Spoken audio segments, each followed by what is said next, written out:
충북을 대표하는 시민단체 가운데 한 곳이던 충북 청주 경실련이 4년 전 성희롱 문제로 문을 닫았습니다.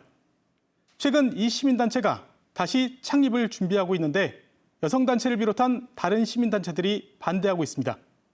이초원 기자입니다.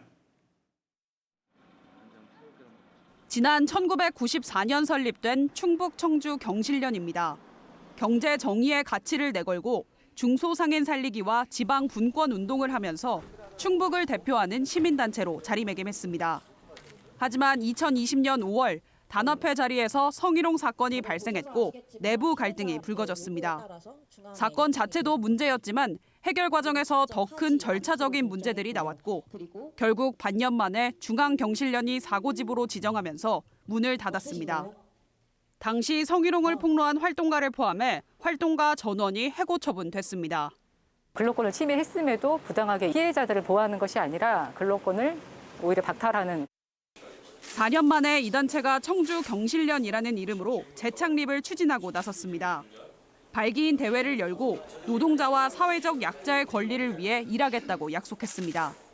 불편 부당한 현실에서 여전히 경실련이 해야 할 고유한 영역과 과제가 남아 있으며 하지만 같은 시각 대회 현장 밖에서는 재창립을 반대하는 침묵 시위가 열렸습니다. 사건 당시 임원들이 주축이 돼 시민단체를 만들려고 한다는 겁니다.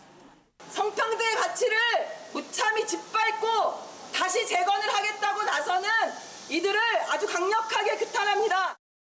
여성단체를 포함한 40개 시민단체는 당시 진상규명과 피해자에 대한 사과가 이뤄지지 않았고 문제가 생기자 단체를 아예 없앤 것은 시민단체의 정신과 맞지 않는다고 지적합니다. 이대로 청주 경실련이 재창립하면 다른 시민단체와의 갈등도 우려됩니다. 지역에서 함께하기 힘들지 않을까라는 생각이 우선 드는 거예요. 그분들은 여전히 그 피해자들을 아직도 질책하고 피해자들에 대해서 굉장히 사과나 반성이 전혀 없으시잖아요. 이에 대해 청주 경실련 주비위원회는 재창립에 문제가 없다고 밝혔습니다. 33명의 발기인 명단에 가해자와 2차 가해자는 포함되지 않았으며 2차 가해자로 지목된 당시 임원들 역시 경찰, 검찰 수사를 통해 혐의가 없다는 판결을 받았다고 밝혔습니다.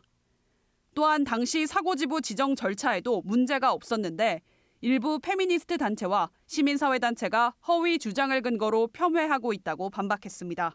MBC 뉴스 이초원입니다.